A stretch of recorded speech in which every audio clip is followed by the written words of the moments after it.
ইমামের দায়িত্ব হচ্ছে পেছনে কারা আছে এটা খেয়াল করা। অনেক সময় ইমাম সাহেব আল্লাহু আকবার বলে যে নামাজ ধরছে, কি হচ্ছে পেছনে আর খোঁজ খবর নাই। মুআয ইবনে জাবাল রাদিয়াল্লাহু তাআলা আনহুকে আল্লাহ রাসূল সাল্লাল্লাহু আলাইহি ওয়াসাল্লাম একটা এলাকার ইমাম বানিয়ে পাঠিয়েছিলেন। এলাকার মুসল্লিরা ছিলেন, লোকজন ছিলেন শ্রমজীবী, সারা দিন কষ্ট করে নামাজে যে জয়েন করত। তো উনি মাগরিবের নামাজে সূরা ফাতিহার পরে সূরা বাকারা তেলাওয়াত শুরু করলেন। তো মাগরিবের সালাতে উনি যখন এত লম্বা তেলাওয়াত ধরলেন, মুসল্লিরা আর ইমাম সাহেবের সাথে থাকতে পারতেছে না, কারণ ওনারা তো ইমাম সাহেবের হয়তো মন ফুরফুরে, উনি পড়তেছেন মনের আনন্দে দরাজ গলায়, কিন্তু মুসল্লিদের তো অবস্থা খারাপ। সারাদিন ওনারা খেতে খামারে কাজ করে আসছে, নামাজ ছেড়ে দিয়ে অনেকে চলে গেছে। একা একা নামাজ পড়ে যে আল্লাহ রাসূল সাল্লাল্লাহু আলাইহি ওয়াসাল্লামের কাছে যে বিচার দিল যে ইয়া রাসূলুল্লাহ, দেখেন এমন একজন ইমাম আপনি অ্যাসাইন করেছেন আমাদের এলাকায়, মাগরিবের নামাজে উনি সূরা বাকারা পড়ে আর আমরা হচ্ছে শ্রমজীবী। রাসূল সাল্লাল্লাহু আলাইহি ওয়াসাল্লাম খুব রেগে গেলেন।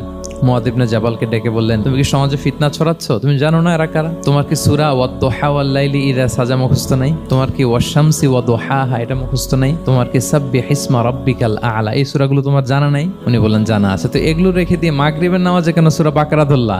আল্লাহর হাবিব সাল্লাল্লাহু আলাইহি ওয়াসাল্লাম কিন্তু এমন ইমাম ছিলেন না, উনি অত্যন্ত বিবেকবোধ সম্পন্ন একজন ইমাম ছিলেন। একবার পেছনে এক বাচ্চার কান্না শুনে উনি নামাজ ছোট করে দিয়েছেন। সবাই বললেন, ইয়া রাসূলুল্লাহ, এত ছোট নামাজ তো কখনো পড়তে দেখি না। তখন রাসূল সাল্লাল্লাহু আলাইহি ওয়াসাল্লাম বললেন, একটা ছোট বাচ্চার কান্নার আওয়াজ আমার কানে এসেছে, আমার মনে হচ্ছে বাচ্চাটাকে সামলাতে নারীদের কাতারে একটা মায়ের খুব কষ্ট হচ্ছে, এজন্য নামাজটা আমি খাটো করে দিয়েছি। দেখেন কি চিন্তা চেতনা, পিছনে কি হচ্ছে সব রাসূল সাল্লাল্লাহু আলাইহি ওয়াসাল্লাম এটা খেয়াল করতেন।